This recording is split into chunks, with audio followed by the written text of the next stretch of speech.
నమస్తే. తెలంగాణలో కొంతమంది గులాబీ నేతలు అధికార దర్పాన్ని ప్రదర్శించడం ఇంకా ఆపడం లేదు. ఇప్పటికే వందలాది మంది మీద కేసులు నమోదయ్యాయి ఒక్క భూ కబ్జా సంబంధించి. ఇలాంటి సందర్భంలో ఒక కీలకమైనటువంటి వ్యవహారం బయటపడింది. అదేంటంటే స్వయాన మాజీ ముఖ్యమంత్రి గులాబీ దళాధిపతి కేసీఆర్ అన్న కుమారుడైనటువంటి కల్వకుంట్ల తేజేశ్వరరావు అలియాస్ కన్నారావు అతను ఒక భూమిని ఆక్రమించడానికి తన పరిధిలోకి చట్టాన్ని తీసుకున్నాడు. ఎంత కీలకమైనటువంటి పరిణామం అంటే ఇది.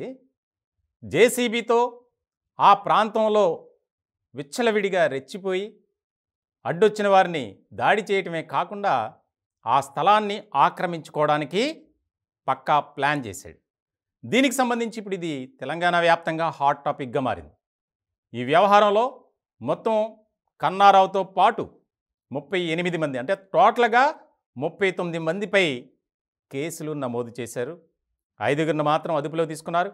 ప్రధానమైనటువంటి నిందితుడు ఎవరైతే ఉన్నారో కన్నారావు కేసీఆర్ అన్న కుమారుడు, ఆయనపై ముఖ్యమైనటువంటి కేసులు నమోదయ్యాయి. అతని కోసం ప్రత్యేకమైనటువంటి పోలీస్ బృందాలు గాలిస్తున్నాయి. విషయం ఏంటంటే రంగారెడ్డి జిల్లాకు సంబంధించినటువంటి అబ్దుల్లాపూర్మేట్ మండలం మన్నేగూడలో సర్వే నంబర్ 32లో ఒక ప్రైవేట్ ప్రాజెక్టుకు సంబంధించినటువంటి సంస్థ ఉంది. ఆ సంస్థకు చెందినటువంటి 2 ఎకరాల భూమి, అది దాదాపు కోట్ల రూపాయల విలువ కలిగింది.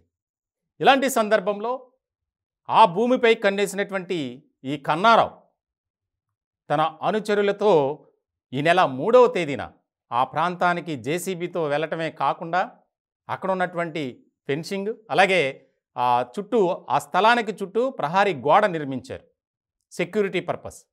దాన్ని కూడా ధ్వంసం చేయటమే కాకుండా అక్కడ కొంతమంది పని చేయడానికి ఉన్నటువంటి ఎవరైతే కూలీలు ఉన్నారో వారు నివాసం ఉండే గుడిసెకు కూడా నిప్పు పెట్టారు.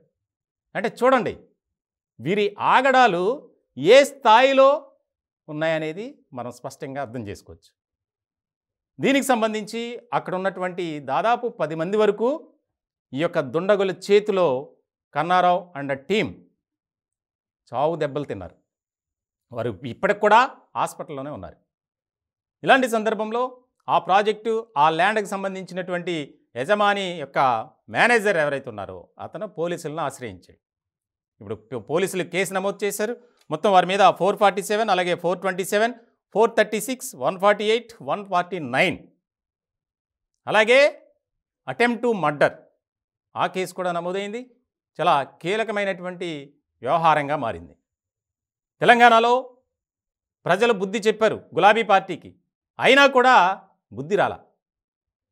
ఎంత దారుణమైనటువంటి ఘటనలకు పాల్పడుతున్నారో మనం స్పష్టంగా చూడొచ్చు. ఇది చాలా హాట్ టాపిక్గా మారింది. దీనిపై సీరియస్గా ఫోకస్ పెట్టినటువంటి ముఖ్యమంత్రి రేవంత్ రెడ్డి గారు ఈ వ్యవహారంలో ఎవరిని వదలొద్దు, దీని వెనుక ఉన్నటువంటి వారిని ఎవరిని కూడా ఉపేక్షించరాదు, దానికి సంబంధించి వారిని పట్టుకోండి. ఈ యొక్క 39 మందిలో కొంతమంది, దాదాపు చాలామంది వెళ్ళారు. 39 మంది మాత్రం గులాబీ పార్టీకి సంబంధించినటువంటి నేతలు. దాడి జరిగిన సమయంలో దాదాపు 150 మంది వరకు ఉన్నారని కంప్లైంట్లో ఇచ్చారు. సో ఇలాంటి సందర్భంలో ఏ రకమైనటువంటి దారుణాలకి ఒడిగడుతున్నారో మనం స్పష్టంగా అర్థం చేసుకోవచ్చు. అధికారాన్ని అడ్డు పెట్టుకుని అప్పుడు చేసినటువంటి దందాలు చాలవన్నట్లు ప్రభుత్వం మారిన తర్వాత, ప్రజలు తగిన బుద్ధి చెప్పిన తర్వాత కూడా ఎక్కడా కూడా వీరి ఆగడాలకు అదుపు లేదు. అక్కడ కొంతమంది ప్రశ్నించారట ఈ కన్నారావుని, నన్నే ప్రశ్నిస్తావా, మా పెదనాన్న మాజీ ముఖ్యమంత్రి, నేను బీఆర్ఎస్ పార్టీకి సంబంధించిన వాడిని, మీరు నన్నే అడుగుతారా అని చెప్పి చితకబాదారట. ఎంత దారుణమో చూడండి. సో ఇలాంటి సందర్భంలో చాలా సీరియస్గా తీసుకున్నారు ఈ వ్యవహారాన్ని. ఈ కేసుకు సంబంధించి ఎవరిని కూడా వదలొద్దు, దానికి సంబంధించి ఒక 5 ప్రత్యేక బృందాలు గాలిస్తున్నాయి. ఈ కన్నారావు బెంగళూరు పరిసర ప్రాంతాల్లో ఉన్నట్లు పోలీసులకు సమాచారం అందింది. అక్కడికి కూడా ప్రత్యేక బృందాలు వెళ్ళాయి. ప్రస్తుతానికైతే 5గురిని అదుపులోకి తీసుకుని విచారిస్తున్నారు. చాలా దారుణమైనటువంటి వ్యవహారంగా దీన్ని చూస్తున్నారు.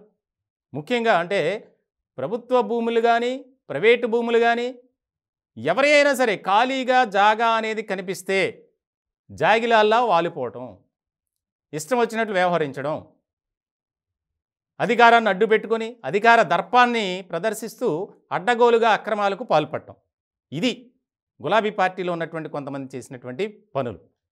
సో ఇలాంటి సందర్భంలో పోలీసులు కూడా చాలా సీరియస్గా తీసుకున్నారు ఈ కేసుని.